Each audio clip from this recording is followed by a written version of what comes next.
6강 역사교실입니다. 지난번 5강 어떻게 보셨는지 모르겠습니다. 거기에 이어서 6번째 이야기 계속 진행을 하도록 하겠습니다. 자, 보시죠.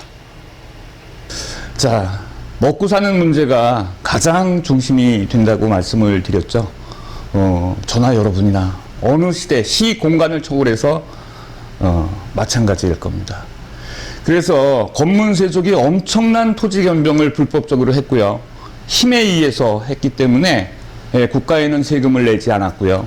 그리고 일반 백성들은 자기 땅을 세력가들한테 헌납을 하고, 말이 헌납이지 뺏긴 거죠. 뺏기고 그 집에 노비로 들어갈 수밖에 없었습니다. 너무 처참한 일이 아니겠습니까? 그래서 혁명파 신진사대부들은 조선의 모든 골격을 짠 다음에 토지개혁에 대한 문제로 골을 썩입니다.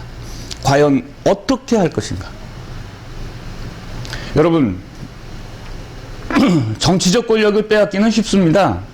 무력으로 일거에 쿠데타를 한번 성공시키면 정치적 권력은 소나기에 들어옵니다. 그런데 그때 납작 엎드렸다가 그 경제적인 재산을 그대로 소유한 세력이 나중에 정치적인 세력의 약화를 틈타서 다시 정치적 세력으로 바로 한다면 그들은 부활하는 것입니다. 바로 이거를 방지를 해야 된다는 게 그 당시 혁명파 신진사대부들의 고민이었습니다. 그래서 나온 게 바로 지금 보시다시피 계민수전이라는 원칙입니다. 계민수전이란 무엇이냐? 계민, 백성들의 숫자를 헤아린다는 뜻이거든요. 옛날에 노동력 있는 남정네를 정남이라고 했습니다. 정남은 16세 이상 60세 이하의 남정네를 정남이라고 합니다. 요즘 말로 해볼까요? 경제활동 인구. 그쵸? 자, 계민은 바로 이 경제활동 인구수를 조사를 해서 통계 자료로 뽑는다 하는 뜻이고요. 수전은 그들에게 준다, 줄 숫자거든요. 밭전자, 토지를 분배한다. 농사 지을 수 있는 백성들의 숫자를 헤아려서 그들에게 국가가 농사 지을 수 있는 땅을 제공한다라는 뜻입니다. 현대사회에서 뭐가 되겠습니까? 그렇죠. 실업률이 높아지니까 일자리를 국가에서 제공한다 하는 뜻이 되겠죠. 여러분, 현대에서 나오는 어떤 정책이 있습니다. 그러면 그 정책은 역사상 전혀 없는 새로운 정책일까요? 아닙니다. 현대에서 나오는 모든 정책의 99.99%가 역사책에 뒤져보면 있습니다. 그래서 정치가일수록 역사를 알아야 됩니다. 동그라미 치는 객관식 오지선다형 시험 보기 위해서 암기하는 역사가 아니라 어떤 의미의 정책을 누가 어떤 방법으로 펴나갔는지를 반드시 알아야 제대로 된 역사 공부가 됩니다.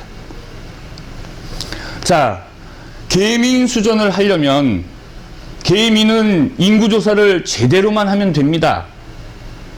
그것을 사적으로 조사를 했던 사람이 바로 조준이라는 신진사대부였습니다. 자기의 시간과 자기의 경비를 들여서, 사비를 들여서 3년 이상 전국을 순회하면서 마을 단위로 일할 수 있는 정남에 대한 숫자를 헤아려서 책으로 만들어냈습니다. 어마어마한 통계 자료를 가지고 있었던 것이죠. 그러면 그들에게 어떻게 할 것이냐? 토지를 분배를 해줘야 됩니다. 그런데 어떤 토지를 분배할 것이냐? 불법으로 빼앗은 권문세족의 대농장을 몰수해서 논아줘야 되겠죠. 그런데 그게 문제입니다. 그들의 토지를 어떻게 국가 권력으로 빼앗을 것이냐? 왜냐하면 그 당시에 권문세족의 권력은 국가 권력을 능가했기 때문입니다. 소위 말해서 현대사에서 해방이 되고 나서 남북한 토지개혁이 있었습니다. 북한의 토지개혁 무상 몰수, 무상 분배. 남한의 토지개혁, 유상 매입, 유상 분배. 여러분, 대토지개혁이 드디어 구상이 됩니다. 쿠데타에 성공한, 위화도 해군에 성공한 이성계와 그 보좌하는 세력인 혁명파 신진사대부들은 권력이 있을 때 권문세족의 토지를 모두 빼앗습니다. 그 토지를 일반 백성들, 농사를 지을 수 있는 백성들한테 나누어 주는데, A 가정이다. 그러면 정남이 몇 명이냐? 2명 있다. 그러면 2명분의 토지를 분배를 하는 거죠.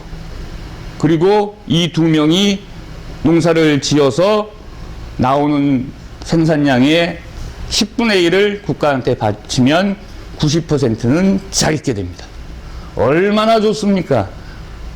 권문세족한테 시달릴 때에는 권문세족에게 불법적인 세금을 30%, 50%, 심지어는 생산 재료비까지 합해서 70, 80%를 빼앗겼던, 수탈당하던 농민들은 엄청나게 환호성을 질러서 새왕조 개창에 아무런 저항을 하지 않고 오히려 환영했던 것입니다.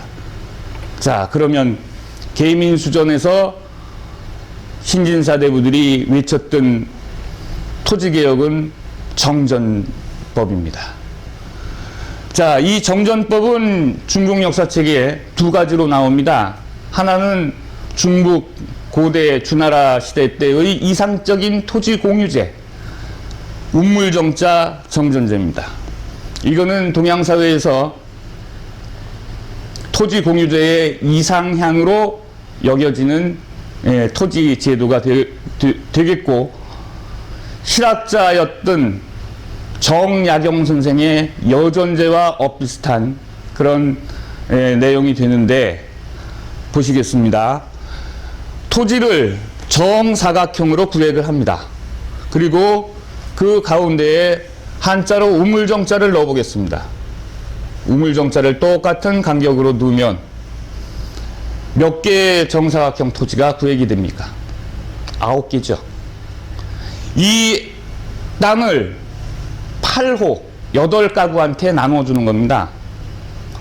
그러면 A, B, C, D, E, F, G, H 8가구가 논아 가졌습니다. 가운데 하나 남네요. 9개니까. 요건 공전이라고 합니다. 요거는 8가구 분배받은 집안에서 공동 노동을 하는 겁니다. 공동 노동을 해서 수확이 되면 여기서 공전에서 나온 수확량의 100%는 전부 국가로 세금으로 내는 겁니다. 그럼 8가구의 세금이 완납이 되는 거죠. 그러면 자기 땅에서 생산된 곡식은 100% 자기 소유입니다. 그러면 열심히 일해서 많이, 자기 거. 게으르게 일해서 조금, 역시 자기 거. 얼마나 좋은 제도입니까? 유교에서의 이상적 토지 제도는 바로 정전제, 운물정자 정전제입니다. 그런데 현실적으로 하기 어렵습니다.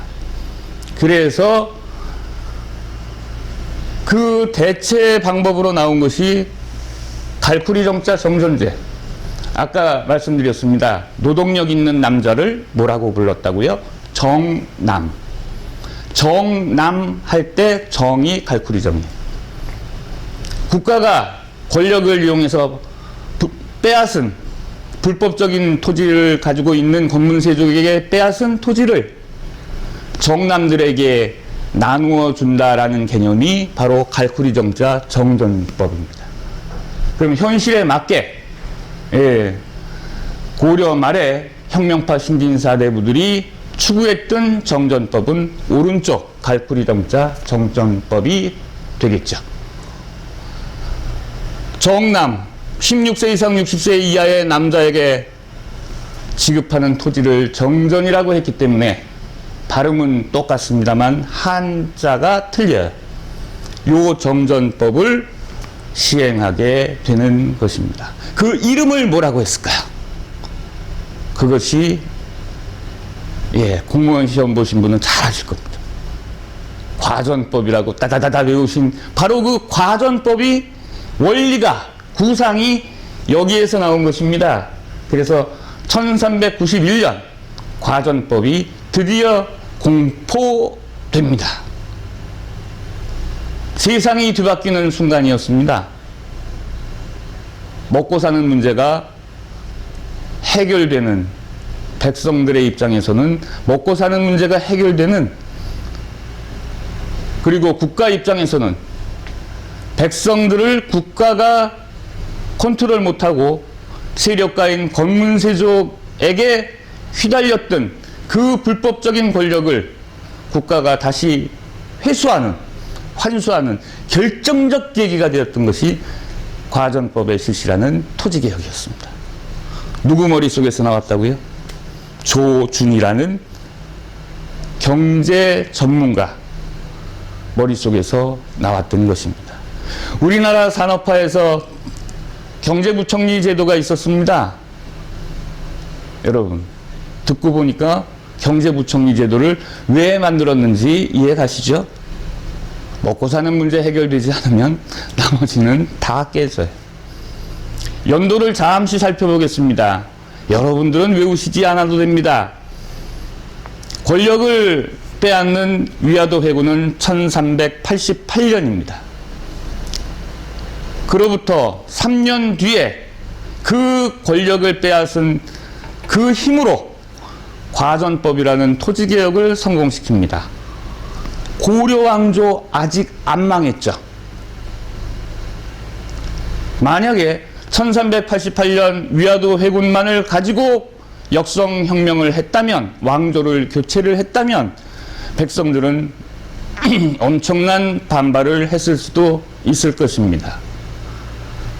그런데 1391년 과전법을 성공시키니까 백성들이 오히려 이성계 장군을 왕으로라는 주장을 하기 시작을 했습니다. 물론 그 추종자들은 분위기를 띄웠겠죠. 이렇게 백성을 생각하는 이성계 장군이 여는 왕조에서, 나라에서, 국가에서 우리는 백성으로 사는 게 어떻겠습니까? 좋습니다. 따라서 그 이듬해 1392년에 백성들의 여러 같은 성원에 힘입어 천운이 끝난 왕씨왕조를 멸하고 하늘의 뜻에 따라서, 백성의 뜻에 따라서 이씨가 왕인 이씨왕조를 여노라. 그 국호는 조선으로 하노라 해서 왕씨왕조인 고려가 멸망을 하고 이씨왕조인 조선이 개창되는 역성혁명은 백성들의 환호성 속에서 열렸다는 것입니다.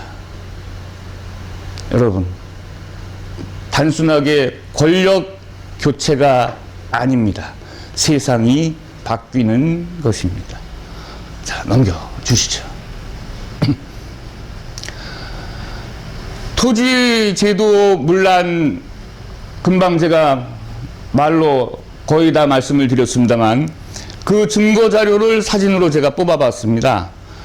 이게 화면에 잘 보이시는지는 모르겠습니다만 토지개혁 직전에 혁명파 신진사대부들, 조준을 중심으로 하는 개혁가들이 수세지와 면세지를 표시를 한 대목입니다. 드라마상에서. 수세지는 국가가 세금을 거두어서 국가 재정으로 들어올 수 있는 토지, 그것이 황색으로 붙어 있어요. 그런데 빨간색으로 붙어 있는 땅이 더 많습니다. 권문세족이 불법적으로 차지한 사유지, 자신의 권력으로 세금을 내지 않는, 그러면 어떻게 됩니까? 면세지가 많으면 국가의 재정은 약화되죠. 국가의 재정이 없으니까 권문세족 일개 가문의 재산보다도 적으니까 국가는 딸려가게 되고 권력은 권문세족의 수중으로 사적으로 사용되게 되는 것이었죠. 자, 이거를 바꾸자. 어떻게? 일단 합리적이진 않습니다. 그러나 권문세족의 토지 대장을 모두 개성 궁궐 앞에 이렇게 쌓아 놓습니다. 이게 소위 말하는 양안이라고 하는 토지 대장 중에서 권문세족의 토지 대장을 쌓아 놓은 모습입니다. 그리고 불을 질러 버립니다. 이거는 역사책에 나오는 대목입니다. 물론 드라마에서 극적인 재미를 위해서 장면을 만들었겠습니다만, 자, 권문세족의 경제력이 하루아침에 무너지는 그 화염을 여러분은 사진으로 보고 계십니다. 자, 넘겨주시죠. 그러면서 그 현장에서 이 명배우가 드라마상에서 조선왕조를 만든 정도전 역을 맡은 배우입니다. 이 배우의 입을 빌어서 500몇 년 만에 토지개혁을 왜 했는지 그 의미가 드라마 대사로 표현이 됩니다. 한번 들어보시겠습니다.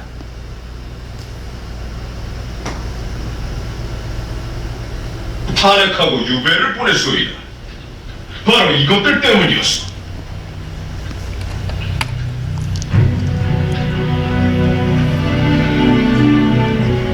여기 있는 것들은 이 고려 전체의 토지대장이, 다시 말해서 이것은 이 나라 온 백성이 빼앗긴 땅의 목록이자 되찾아야 할 땅의 전부란 말이야.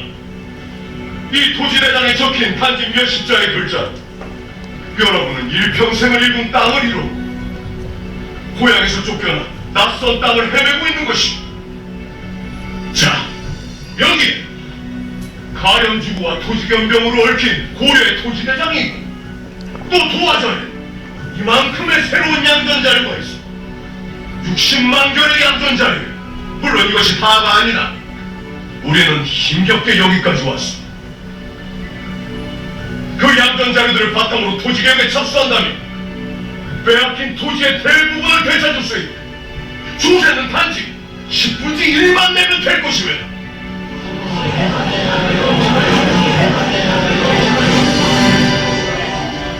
설마 이거? 그러나 여러분들이 장터에서 보았듯이 땅을 변경하고 수탈한 자들이 복잡한 정치 논리를 내세워 이를 반대하고 있으니, 저서로 대체 어쩌려는 것이야? 정치가 무엇이오? 정치란 복잡해 보이지만 실은 단순한 것이.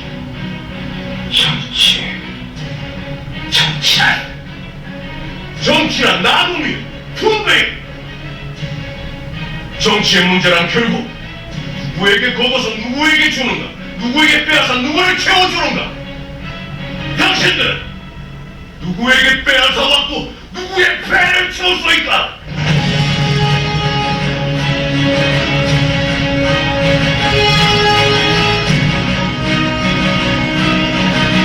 밀직부사 나 정도장, 지금부터 정치를 하겠습니다.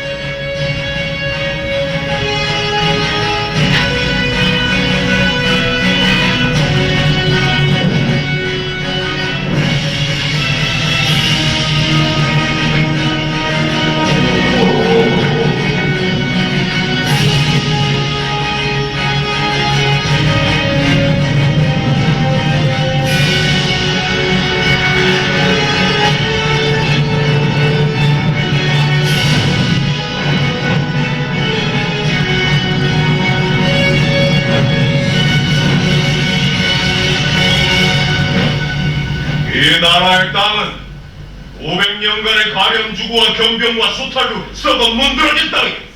여러분은 썩은 땅을 어찌게 가르시고 응당 불을 지르 화전을 하며 옳지 않겠는가?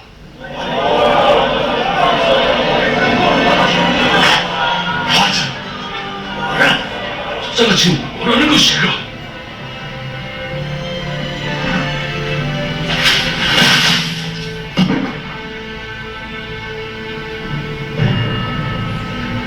불을 질사! 딱딱 터져버린다!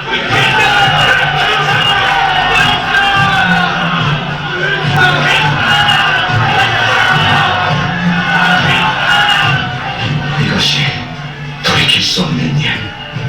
이 토지 대장이 다 타버리면 이제 토지를 다시 나눌 수밖에 없다.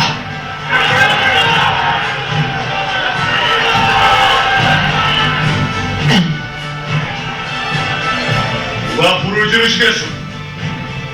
정부작 사대부라 화전을 해본 적이 없으니 화전을 해본 사람들 중 누가 나서시는 것이 어떻겠소?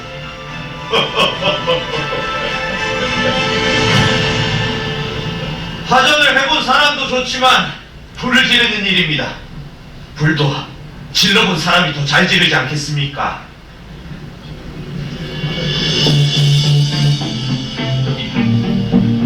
불은 나도 질러봤고 고향 땅에서 쫓겨났을 때 땅은 빼앗겼지만 집은 내 집이니 아니 집을 뜯어먹고 살 수는 없는 거 아니여.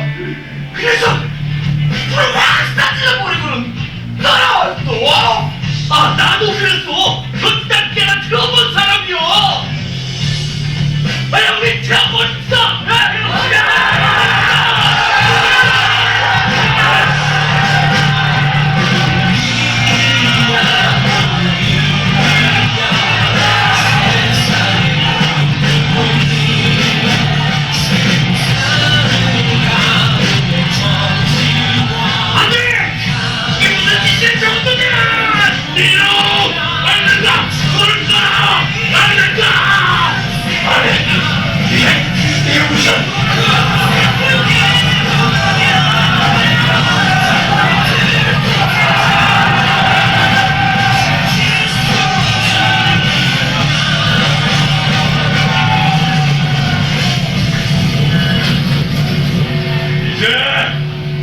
이 나라의 땅은 새롭게 태어날 것이외다.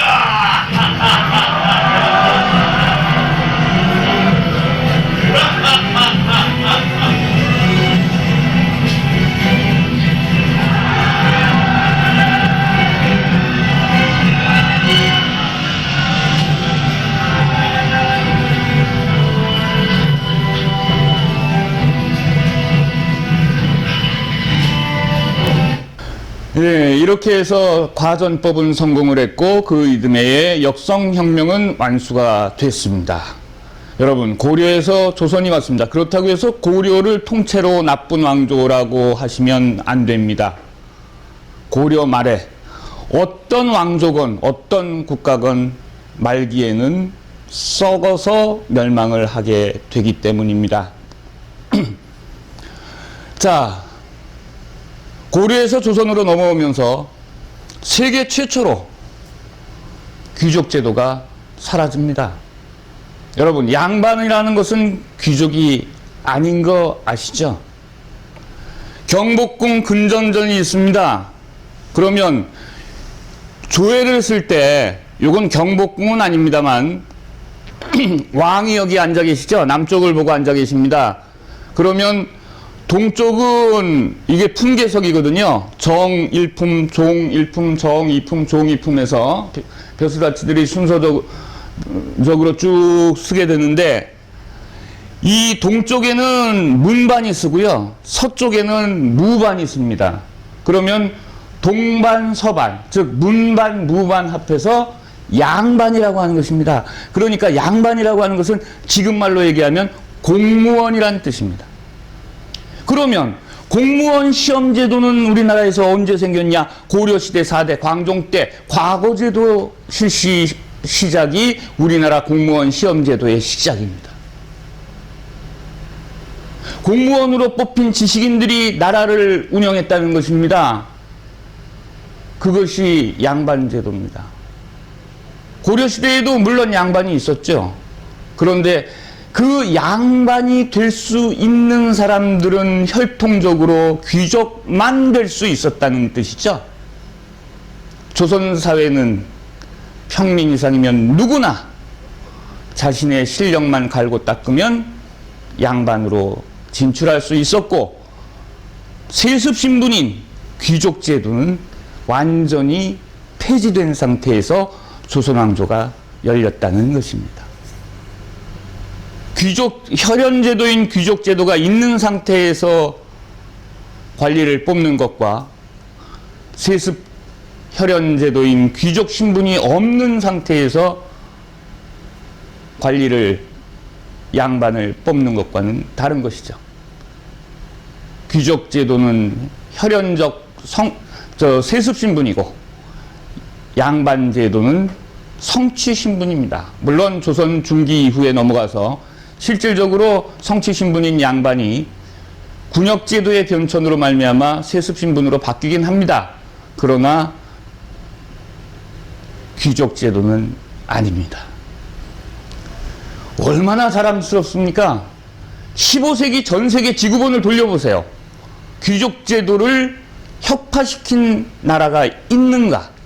없습니다. 세계사적으로 자랑해도 되는 이것을 왜 우리는 세계에 알리지 않죠? 왜?